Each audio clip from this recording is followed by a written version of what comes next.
Welcome to the Progressive Hub Show. My name is Jeffrey Sterling, whistleblower advocate. I'm excited today to have a conversation with Matthew Hoh, who's a veteran, Marine veteran and former State Department official. He was deployed twice to Iraq as both a company commander and a civilian administrator. He's also active in he worked on Afghanistan and Iraq war policy at the Pentagon and the State Department. I would say this man knows the ins and outs of war. So thank you, Matthew, for coming on. How are you today? I'm well. Thanks, Jeffrey. It's a pleasure to be with you and an honor to be with you. It's nice to meet you. Honor to be with you, sir. And, in 2009, you being disillusioned with what we were doing in Afghanistan, sent a letter of resignation decrying our failed strategy in Afghanistan, I guess, and therefore in all rights became a whistleblower. What caused you to do that? I mean, you were a man of service. You were in the military and then on the administrative side. What caused you to take such a drastic step? I don't typically call myself a whistleblower because I did hold back on a number of things that I probably should have gone forward with. I was afraid of breaking confidences. So looking back, if I had a time machine, would I have done things differently? Yeah, absolutely. And there was also, too, I was hedging as well. I had this idea that I could be like Richard Holbrooke or Tony Lake and be upset and over the Vietnam War, right? But then still end up in the good graces of later administrations. So I didn't put myself out there in the way that many others did. And in a lot of ways, my public appearance was a bit Forrest Gump-like. But certainly what I saw, the reasons that motivated me to speak publicly against the war were because the truths of the war, the understanding of the war, the reality of the war were not being spoken honestly by the administration or by the media or by the Pentagon or by the CIA or the State Department or whoever. And I had been to war. I'd gone through it. I'd spent years lying to myself over it. I made myself sick, not just the traumatic brain injury and the post-traumatic stress disorder, but the moral injury of taking part in something I knew was wrong, but I kept lying to myself and making excuses for myself. And there were parts of me that were battling. There were parts of me that had ambition, that had a career path ahead of me where I thought I could go.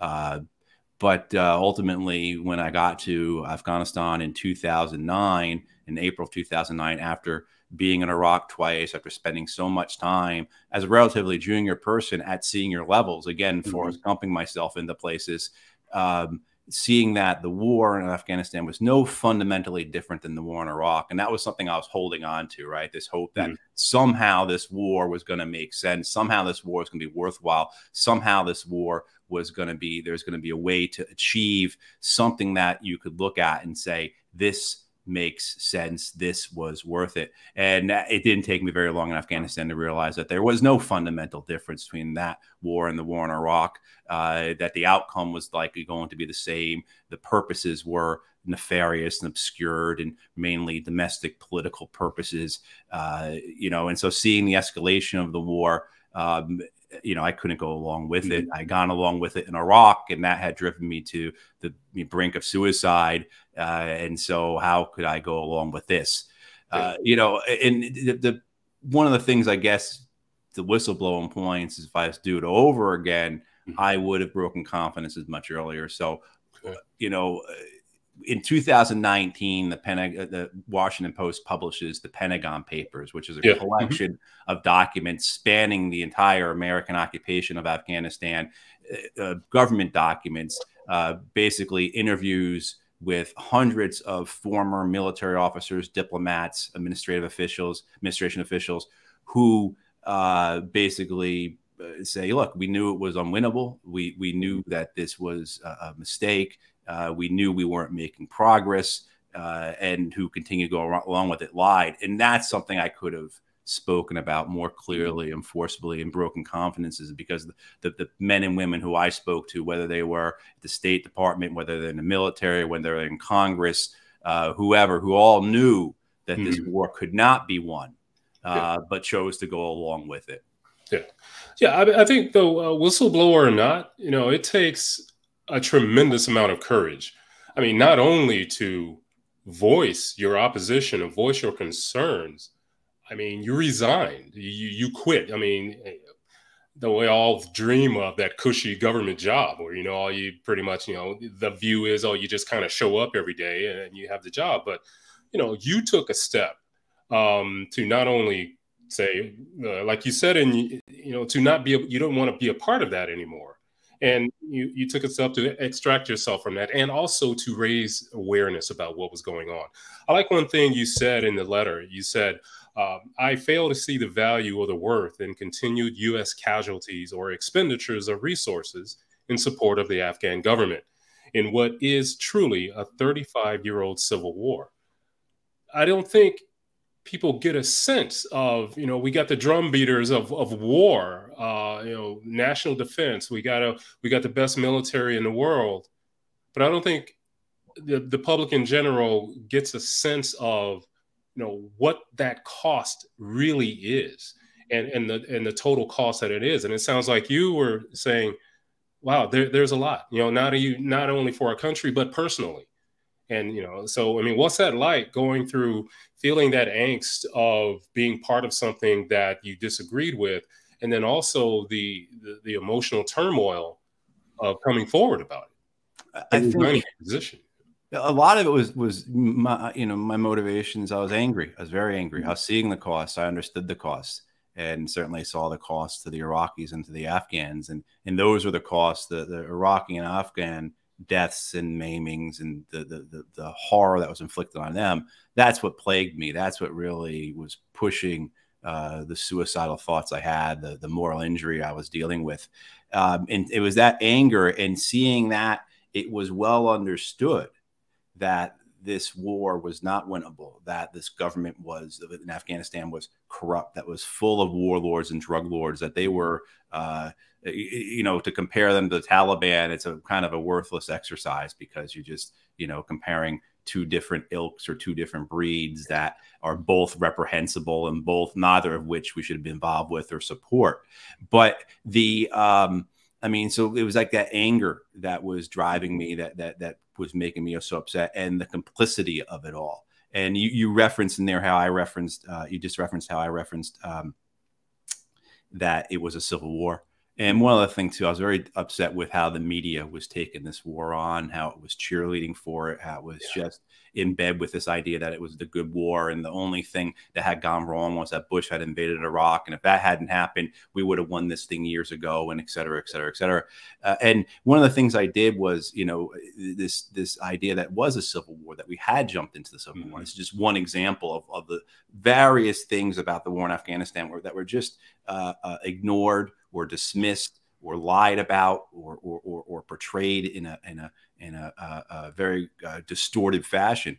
I went back and I looked at the New York Times, and up until we put troops into Afghanistan in the fall of 2001, the New York Times consistently reported on the Afghan war, what was happening in Afghanistan, as a civil war.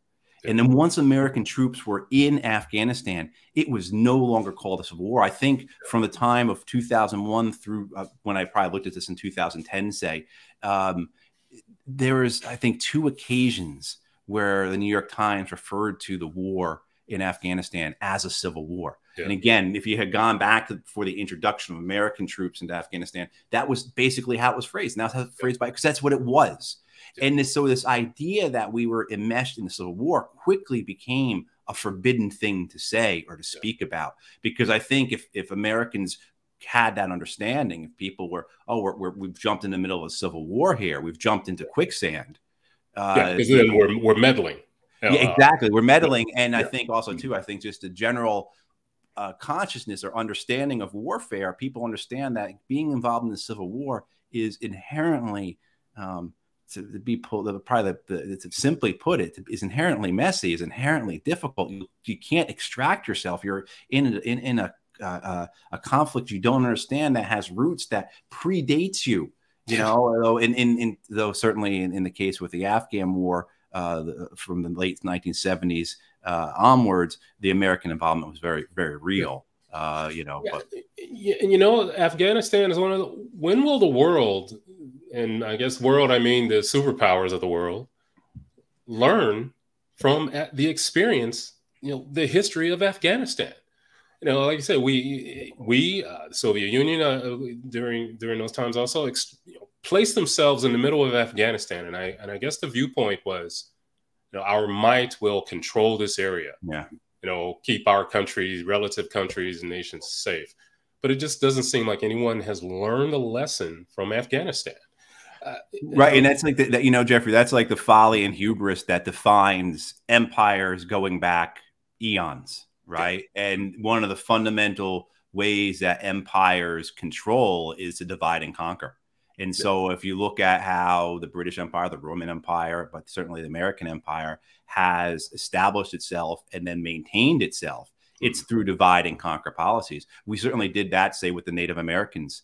As we moved westward, right? We favored some tribes and didn't favor others, right? And certainly saw that in Vietnam, elements of the population I mean, and you see that all through Central and South America with American history in those nations, and certainly in Iraq. We jumped into Iraq, and it was a divide and conquer strategy that set Iraq on fire. I mean, our occupation certainly did it, but it was the intentional pitting of Sunnis versus Shia that ignites that civil war that is so horrific and so terrible, and that they're still dealing with the consequences of, right? And the whole world is, because that births Al-Qaeda in Iraq, that births the Islamic State, that creates regional instability, et cetera, et cetera. So this idea that somehow you can go someplace and pick winners and losers via your military, and we see again the repercussions of that, the consequences of that. Certainly, I think it's a very good explanation for why you've seen this great rise in extremist violence in Africa over the last 15 years. Yeah, I mean, you made a good point with Iraq. You know, you're pitting Sunni against Shia. From my days at the CIA, it was, you know, those aspects of a country, of a nation, of a region, you know, really weren't a primary focus. Primary focus was who we're going to support militarily. And, you know, you go in roughshod with your military or even with advisors, you know, you're stepping into that civil war sort of thing. And if you don't consider it as you're going in, then it's just going to be a protracted mess, as you said. I mean, I think we've had that with the region, Middle East, because you know, our military can't take into consideration, and it shouldn't take into consideration, the different factions.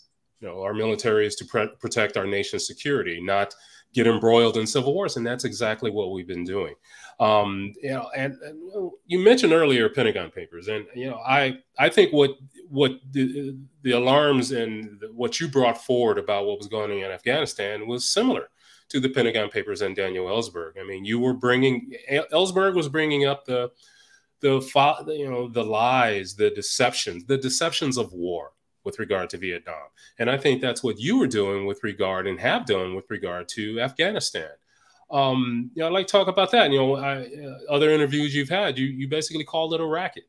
Yeah. You know, is that the same? You know, why do you call it that? You know, is it because the military thinking, or is it policy thinking?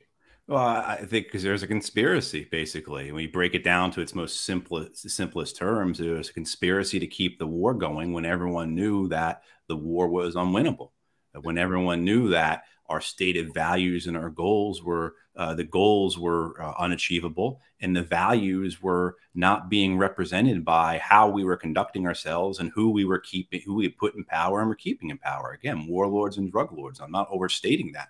If anything, I mean, if anyone wants an explanation for that, just look what's happened since the Taliban have come over. One of the great lies of the war has been that the Taliban controlled the drug trade, and that was not the case. And the United Nations, a guy named David Mansfield and others have done some work over the last couple of years, have showed that the amount of money that the Taliban got from the drug trade was really quite minimal, which is what matched up with all our intelligence that we had. And it matched up with what, if you talk to any of the Afghans that you worked with or took the time to observe as a neutral and objective observer, you would learn as well. You would see as well, let alone the vast amount of literature that had already been written on this. So who was controlling the drug trade? Who was providing 80 to 90% of the world's illegal opiates as the United States had descended and begun a tremendous opioid epidemic that, as we know, is killing over 110,000 people a year from overdoses in this country now. Well, who was in charge of that drug trade? It was the Afghan government. I mean, this was an open secret. We were giving warlords who controlled vast poppy fields helicopters and airplanes. What do you think they did with them? You know, what do you think they were going to use those for? You know, and so, and this is why it was a racket. This is why it was a conspiracy. And then there were all sorts of other things you could point to and say, well, this is why it was a conspiracy. You had, you know, certainly the fraud and the waste, the corruption, the amount of money that was being spent, the amount of money that was being taken. I mean, and this was, again, all open. The Washington Post on its front page, big story back in around 2011 or so about how billions upon billions of dollars of cash leave Afghanistan every year. You know, through the one airport. That was just one snapshot of money leaving, and we knew who was taking it. It was the people who we put in power. You know, there's a WikiLeaks published a cable where we knew that the vice president of Afghanistan showed up in Dubai with about $50 million in cash. And where did that cash come from? It came from us. All right. I mean, so you can go, and then the conspiracy to say the war was going well, right? The conspiracy that the political situation there was getting better when every election was insanely fraudulent and got worse and worse over time. You know, and then even the human rights situation, the Afghan government tortured between half and 2/3 of all prisoners it took in. The situation with women's rights, okay, you can measure that and say in many aspects better than the Taliban, particularly in the cities. But for most Afghan women, there wasn't a recognizable difference. And, you know, leads to a big story in Time magazine in 2019 that says Afghanistan is the worst place in the world for women. I mean, so, you know, you had all this going along to get along attitudes among such a broad spectrum of whether it was the Pentagon, whether it was the State Department, whether it was the White House, but also to both political parties, you know, the media, you know, our European partners. And, you know, I could see this in my own sense, you know, the people I would talk to, the number of times. So after I resigned, and at that point, there was still a functioning anti-war caucus, if you will, in the Congress. And at that point, it was led by John Murtha from Pennsylvania. And there was some pushback from libertarian Republicans and progressive Democrats against the war. And, you know, but you would go in and meet with other members and they would tell you things such as, you know, I agree with you. And then they would go out and then they would, I mean, I met one time with people remember Michael Steele, who was the former chairman of the Republican National Committee. If people remember Steele, this is going back 10, 12 years. He was always putting his foot in his mouth, right? He was always making a statement that was getting them in trouble, right? You know, I talked with him, and in the summer of 2011, he had said, I believe it was summer 2011, he had said something along the lines of, you know, President Obama's right. We need to get out of Afghanistan. And he told me that that was by far the most flack he got from Republican members of Congress in terms of the number of congressmen, House members who called him, the number of senators who called him. And what they were all saying was like, look, Steele, we get it. We agree with you, but you can't say that out loud. Yeah. Right. And why? And, you know, it's like, why? Because, you know, is our military operations, our military use for security, or does that get clouded after it starts, and then what else takes over? Right. You know, and then you even within the institutions themselves, it was So I was friendly with the State Department officer who was the advisor to the NATO four-star general in Brussels.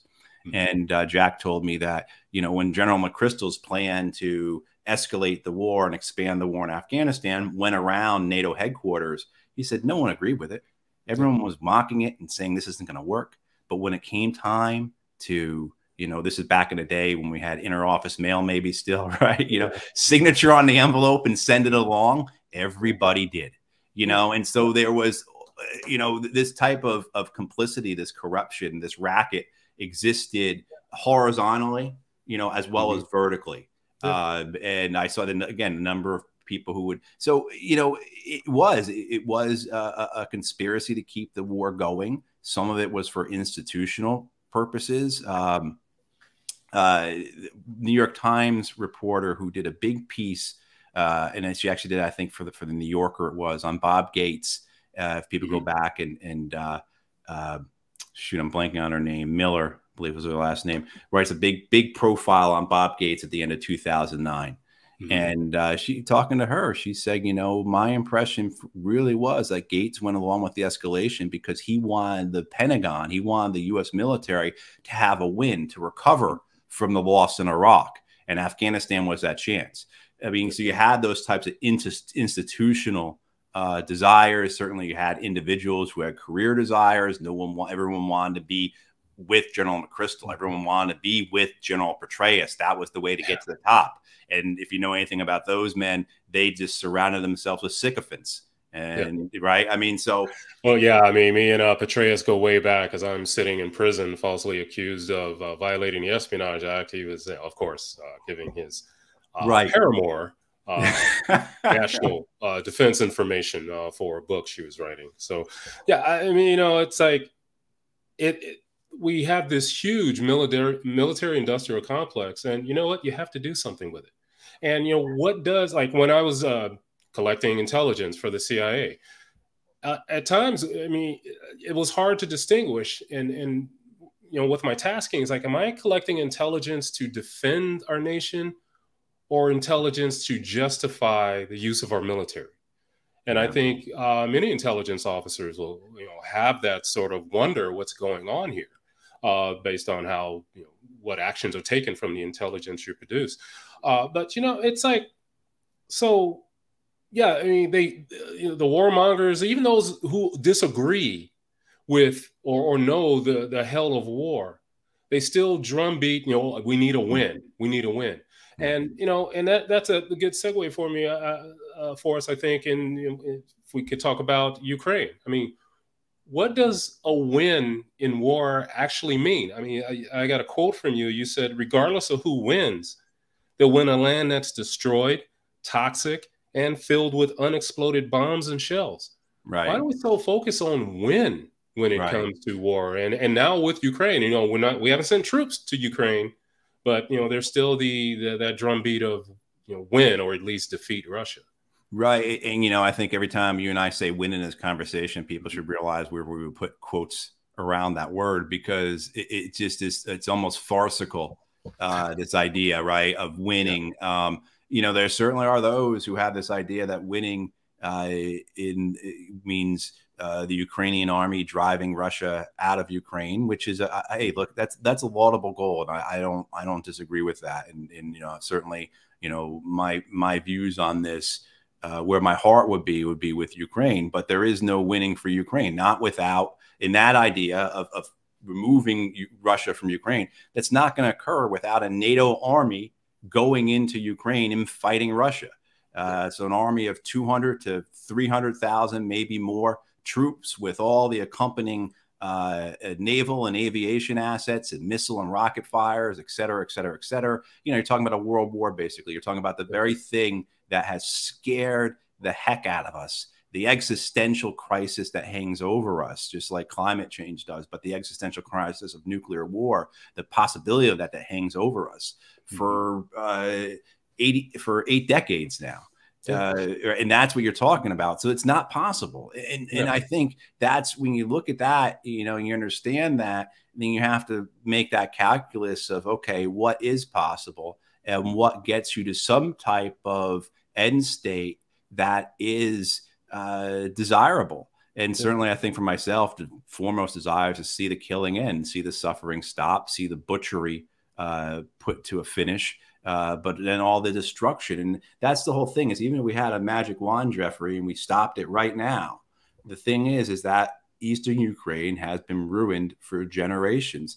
The infrastructure has been destroyed. The environment has been just absolutely ravaged. And then there's also other long-term environmental concerns, the toxic legacies of war. So as we see in Iraq, Afghanistan, Vietnam, all those realities, the war will not end for generations. You know, it's still something like in the Pacific, or I guess it's more like worldwide, there are close to there are dozens of people killed every year still around the world from World War II bombs. Mm-hmm. Yeah. Right. I mean, like, so it's like that type of legacy, but then there's also the chemical legacy, the legacy of, you know, when these vehicles are destroyed on the battlefield, particularly modern vehicles, they leach all types of toxins into the ground, whether it be petroleum, oil, lubricants, or other types of things from batteries or whatnot. And then, of course, the depleted uranium. And then there are millions and millions of landmines that have been used, and millions and millions of rockets and missiles, artillery shells, mortar shells that have been fired. Even if you have, best case, which is not the case, but just for the sake of our conversation, a 1% dud rate. When you think about that, with the millions and millions and millions of shells that have been fired and rockets and missiles, even if you take that ludicrously low dud rate, you have then, what, tens of thousands of unexploded ordnance littering. I mean, so this idea that somehow there's a win here, and then of course the effects, the mental, emotional, and spiritual effects on millions of people, the 13 million people who've been made homeless, basically, you know, and then the long-term effects on future generations. Very likely, what the Ukrainians are going to go through is very much like what the Iraqis, the Vietnamese, the Laotians, the Cambodians have gone through, what American veterans of the Vietnam War went through, you know, what American veterans of the Iraq and Afghan War went through, where the war comes home with you. Either it was from like Vietnam with Agent Orange, or with the Iraq War from, let's say, the burn pits, depleted uranium, things we don't understand yet. We don't know. We still don't understand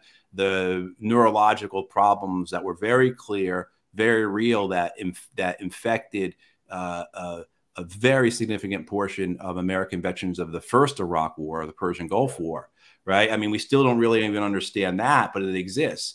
And so Iraq, I keep saying Iraqi because that's what's on my mind, but Ukrainian mothers are doomed, most likely, to the same reality that Iraqi mothers are going through, that they will give birth to children that are dead, that are deformed, that have severe neurological and cognitive and developmental disabilities. That's what it looks like, and that's what a win looks like if we were able, if we were able to do these things, which are impossible. Again, you're not this war, but it's also unwinnable for the Russian side too. I don't believe I don't believe, in my estimation, I don't believe the Russians have the wherewithal, you know, that overwhelming. When you look into that war, it always comes down to, as someone taught me many years ago, who can waste more. And while the Russians can in the moment, the West will catch up, and we will throw so much money at this, and we can continue this war forever, as long as the Ukrainians can put young men and eventually women with rifles in their hands to stand in front of the Russians. And that's the horror of this, is that, you know, it's very easy. Yeah, it comes down to, well, who can spend more? And now, I mean, with in Ukraine, we've got, you know, the Russians spending, you know, their from their war chest, and now you got NATO throwing in, and you know, it's like the cost of war. That's what you don't really see. And you know, I thought it was quite disgusting. I forget which congressman or senator said this, that, you know, Ukraine was a great investment for us. You know, of course, his focus was that we're keeping Russia in check. But it's like, so that's what war to that politician, that policymaker of this country, boils down to is, you know, human lives are an investment. You know, the loss of human lives is an investment. And, you know, that's that cost of war that we don't ever hear about. You know, and one thing kind of round this out with, one other thing that I commend you with, for, whistleblower or not. I mean, you've brought attention to the struggles that our military veterans have and that they go through, especially our combat veterans, such as yourself. I mean, when you came back, you were diagnosed with severe depression, PTSD. I believe also you had a traumatic brain injury. Those, we're so ingrained and so taught that our military men and women are, just so tough and strong. But what attention is given to that cost, on our military. And so what has that been like for you, even bringing up that aspect and trying to draw attention to it? Have you received like big support that, we need to support our military or recognize this cost of war, or has it been sort of crickets? Yeah, I wouldn't say crickets, but the response is middling. And I mean, the willingness for the major media and for politicians in DC to take this on with any willingness other than to make sure it's covered or glossed over with a veneer of support the troops, our troops are patriots, thank them for their service, right? Which doesn't get to the core of the problem, which doesn't get to the core of the suicide epidemic among combat vets, which is something that you've seen throughout history, through all nations, is that men and women go to war. They do terrible things to other people who they would never have done that to, should never have been there. It's not a case of someone breaking into your home and you're defending your family. Particularly in the American case, you are going overseas to someone else's home. But we see it too in the Vietnamese. The Vietnamese government keeps this very closely wrapped, but there's a huge epidemic of suicide among Vietnamese veterans. And you would think, okay, among Vietnamese soldiers who fought for the liberation of their country in a line of succession from generations who had done that before, you would think that, right? But no, you see that as well, because again, this idea of killing is, if killing was something that came easily and naturally to young men and women, the United States Army and the United States Marine Corps wouldn't invest so much money, so much time, so much effort in spending years training young men and women to kill other people, which is what they do. I mean, so the desire to speak about that to its most important levels, and the fundamental root causes of it, is very much something. It's very much something that, again, the major media and politicians don't want to embrace because it looks bad. It sounds bad. It makes it sound it's not patriotic. It makes it sound like these men and women are killing themselves because they went to war. Every time we have an NFL game, we always have a salute to our heroes. But you're telling me that these heroes are coming and blowing their brains out because they did something wrong over there at a level that is just astronomical. And what has occurred is that the VA has really massaged the figures. First of all, the VA, if people want to have people aren't aware of this, it wasn't until 2012 that the VA was actually counting veteran suicides nationwide. Wow. Up until that point, they were using numbers from the CDC from a select number of states and aggregating a total and not even really putting it out publicly. But it wasn't until General Eric Shinseki takes over the VA. General Eric Shinseki, of course, being the lone general, one of the few who stood up to Don Rumsfeld in the prelude to the Iraq War. Shinseki, when he gets appointed as the VA head, he puts this as a priority. And it's not until 2012 that the VA is actually collecting nationwide data on suicides. By 2014, they have got it broken down to levels that are really helpful to understand, really helpful to see. And you could see this where our youngest veterans of the wars in Iraq and Afghanistan are killing themselves at rates 6 to 12 times higher than their civilian peers. So the kids they went to high school with, they're killing themselves 6 to 12 times higher than those kids that they went to high school with who didn't go to Iraq and Afghanistan. Yeah. And then predictably, that bad news gets suppressed. Yeah. And if you look at the VA reports on suicide now, you don't see that level of detail at all. I don't even know if they're collecting or assembling that level of detail. And the same thing too, say with traumatic brain injury, you have to go back a number of years to find that, there are over 250,000 veterans of the Iraq and Afghan war with traumatic brain injury from explosive events, from combat, right? It shows one of the things I think people think of with the Iraq and Afghan wars is that they weren't very violent. They weren't as bad as the Vietnam War or other wars, World War II wars. And that's completely untrue. Absolutely. First of all, yeah, Iraq and Afghan vets saw higher rates of combat than any generation of veterans going back through World War I. That's what we have the data for. And then the other thing is, say, like with these traumatic brain injuries, it shows how many of us were attacked and survived things that in previous wars would have wounded or killed us. And now dealing with this, but that level though of over a quarter million dealing with this, and their families and their workplaces and their schools and their communities, the ripple effect of that, of course, right? But this desire to, okay, let's not let that information be out front. Let's hold this back, and you watch the congressional hearings, they don't ask questions about it. So yeah. It's all part of the deceptions of war, to keep it going, to keep the war machine going. Matthew, thank you very much for our conversation today. You have a Substack, right, that people can go and keep up with things you do? Yeah. I think it's just Matthew Hoh. I think is that what I should know the name of it, but just so I think it's MatthewHoh.com or MatthewHoh.substack.com. MatthewHoh.substack. Yeah. So keep up with you. But again, thank you so much for coming on the Progressive Hub Show. I appreciate your service. We all do. We appreciate your service that you did and that you continue to do, bringing attention to the horrors of war, the failed strategies of war, and the cost of war, particularly on our veterans.